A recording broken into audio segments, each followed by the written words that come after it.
Hola a todos los fanáticos de YouTube. Soy Megabar82 y espero que estén teniendo el mejor de los días. Les presento la parte número 42 de Asesinos Seriales, deseando que les guste. En el video anterior tuvimos a Raymond Fernández y a Marta Beck. Una interesante historia de intrigas, fraude, romance y muerte. La verdad, estaban hechos el uno para el otro. Y ya que la lista de homicidas en serie es extensa, lo mejor será dar inicio a la siguiente historia. Traigamos a escena al próximo inadaptado. John George Haidt. Nació en Lincolnshire, Stamford, Inglaterra, el 24 de julio de 1909. Su familia pertenecía a una secta que profesaba una estricta moralidad, un estilo de vida austero, y la preocupación de evitar el mayor contacto posible con la sociedad para evitar malas influencias. El joven George, con excepción de cuando acudía al colegio, tenía prohibido convivir con otros niños, practicar deportes, o leer libros o periódicos. Sus padres, aunque eran amables y afectuosos, continuamente le recordaban que Satanás lo castigaría si se atrevía a pecar. Esto le provocó repetidas pesadillas. Haidt era un niño muy inteligente, pero con desdén hacia los estudios. Enfocaba su creatividad en fabricar mentiras, fraudes y falsificaciones. Averiguó que podía salirse con las suyas y sabía ser convincente en sus embustes. Así que se convirtió en un joven desobligado e irresponsable, pero con un carisma y un encanto que lo hacían salirse con la suya. Se hizo de dinero por medio de robos y estafas. Pero Haidt no era muy bueno cuidando detalles, así que varias veces fue aprehendido y encarcelado. Estando en la cárcel, pensó en una forma de quedarse con las riquezas de sus estafados, pero sin ser atrapado. Para ello, sus víctimas no debían denunciarlo. La única forma de lograrlo sería matándolos. El problema de esta idea era que la policía podría encontrar los cuerpos y acusarle de homicidio. Entonces el buen George tuvo una idea genial: destruir los cuerpos por medio de ácido sulfúrico. ¿Por qué no? Un ratón solo tardaba 30 minutos en disolverse. Un cuerpo humano no tardaría más de un par de días. Pensó en poner manos a la obra y tan pronto abandonó la cárcel en 1943. Su primer víctima fue William McSwan, propietario de una juguetería y de salones de fiesta, para quien Haidt había trabajado como chofer unos años antes. Ambos se reencontraron en 1944, coincidiendo en un centro nocturno. En septiembre de ese año, McSwan desapareció. Haidt dijo a los padres de este que William se estaba escondiendo para no ser reclutado en el ejército inglés. Se hizo cargo de la casa y tuvo acceso a las riquezas de McSwan. Todo iba bien para George hasta 1945. La guerra estaba por terminar, así que los padres de William comenzaban a preguntar cuándo regresaría. Así que Haidt, a base de engaños, los llevó a un lugar solitario y los asesinó. Después, robó el dinero y vendió todas las propiedades por medio de documentos falsos. Su ganancia fue de aproximadamente 8.000 libras. Supongo que con eso tendrá suficiente dinero para invertir en buenos negocios y solucionar sus problemas económicos de por vida.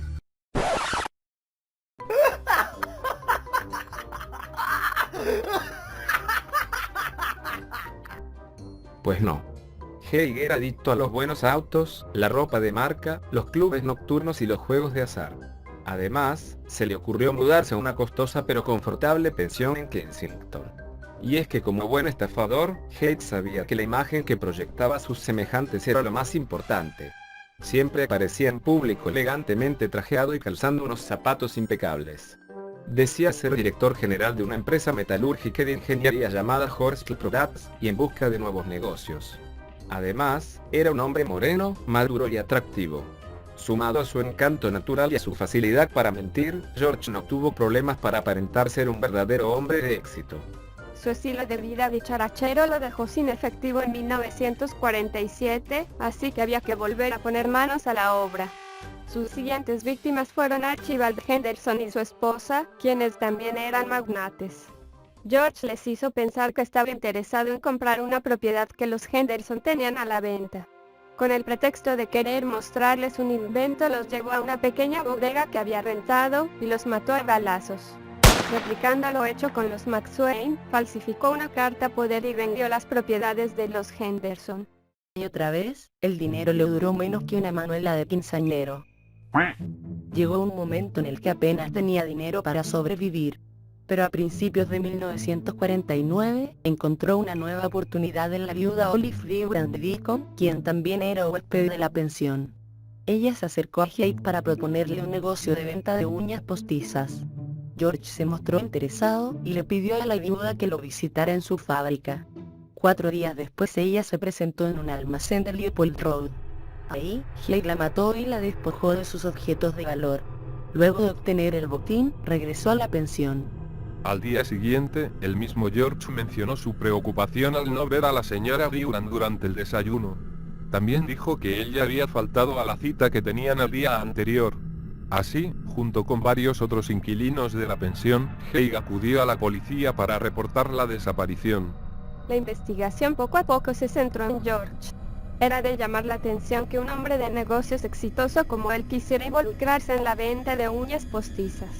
Aún estaba vigente el sistema de racionamiento impuesto durante la Segunda Guerra Mundial. El dinero que el consumidor común tenía era escaso y lo utilizaba principalmente en sus necesidades básicas. Ah, ya entiendo. ¿Quién compraría uñas postizas si apenas tiene para comer? ¿Por qué Haight se interesaría en tan mal negocio? Además, la sargento Alexandra Lambourne, quien estuvo presente en una de las entrevistas, notó algo extraño en Haight. Su intuición le decía que algo andaba mal con la postura de este hombre, quien por un lado expresaba su deseo de ser de mucha ayuda, y por el otro brindaba declaraciones complejas que se resumían en que no conocía el paradero de la viuda.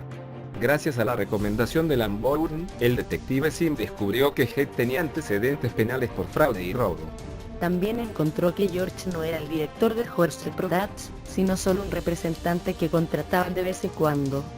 Sin embargo, la empresa le había prestado a George una bodega en Leopold Road, supuestamente para que él hiciera algunos experimentos. La policía cateó el inmueble.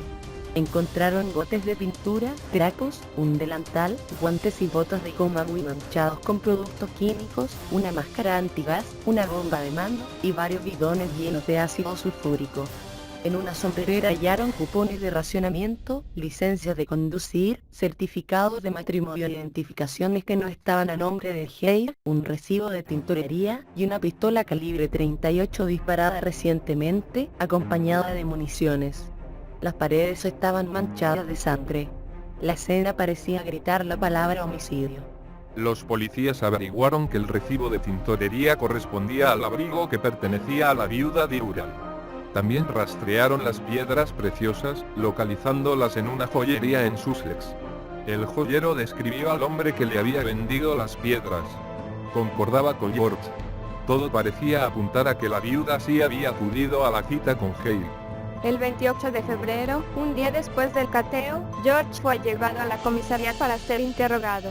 Los detectives del caso poco a poco lo fueron confrontando con la evidencia. Relajado, fumando un cigarrillo y sin perder la compostura, respondió: "Si le confesara la verdad no me creería. Es demasiado fantástica. Pero se la voy a confesar.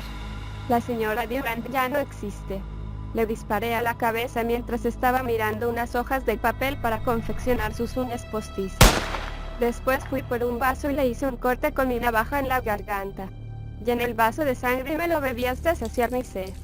Luego introduje el cuerpo en el tonel llenándolo después de ácido sulfúrico concentrado. Después me fui a tomar una taza de té. Al día siguiente el cuerpo se había disuelto por completo, vacié el tonel y lo dejé en el patio. Encontrarán algunos restos de esa pasta en Leopold Road. Pero ustedes no encontrarán jamás ningún resto de ella, ya que la disolví en el ácido. ¿Cómo podrán probar entonces que he cometido un crimen si no existe cadáver?" Pero qué hombre tan descarado. ¿No se dio cuenta que estaba confesando un homicidio? George confiaba que no podrían probarle nada, ya que el ácido habría borrado cualquier rastro.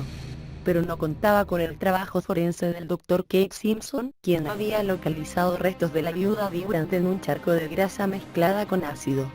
Cálculos biliares, diminutos restos óseos y una dentadura postiza que solo se deshizo parcialmente, fueron parte de la evidencia contra Haight. Sí, George seguía descuidando los detalles.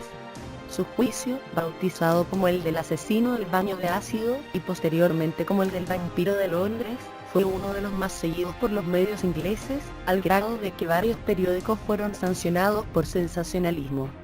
Haig aún tenía un as bajo la manga. Su fría y despreocupada confesión, la grotesca e inverosímil forma de deshacerse del fiambre, y sobre todo el insistir en su vampirismo, fueron herramientas para hacerse pasar por loco, en un esfuerzo por evadir la pena de muerte y, en su lugar, ser internado en un hospital psiquiátrico. Incluso para volver más convincente su demencia, ingirió su propia orina en prisión frente a sus celadores. Parte de su argumento eran las pesadillas que tenía desde niño. Se veía a sí mismo en un lúgubre bosque de árboles sin hojas, a los que les brotaba sangre de los troncos mientras se retorcían de dolor. Una figura borrosa y oscura llenaba una copa con esta sangre, y obligaba a George a beber. Este, indefenso e incapaz de moverse, solo podía obedecer.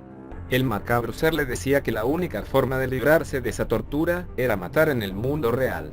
Sin embargo, esto tampoco le funcionó.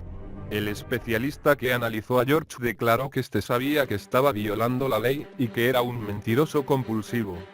Haig fue encontrado culpable y condenado a muerte por ahorcamiento, sentencia que se cumplió el 6 de agosto de 1949. Pienso que el caso de George Haig muestra lo importante que es para un individuo el aprender a convivir con sus semejantes desde temprana edad. Si se le prohíbe participar en el mundo exterior, no aprenderá a interactuar correctamente con la sociedad. Muy probablemente el aislamiento le provocó falta de empatía, la cual, mezclada con una inteligencia y talento para defraudar, da como resultado uno de los asesinos más célebres en la historia más reciente de Inglaterra. Bien, hasta aquí llegamos en este episodio de Asesinos Seriales. Muchas gracias a todos por verlo. Por favor no dudes en comentarlo y compartirlo. Eso me alegraría mucho. Nos vemos en la próxima entrega. Saludos y hasta la próxima.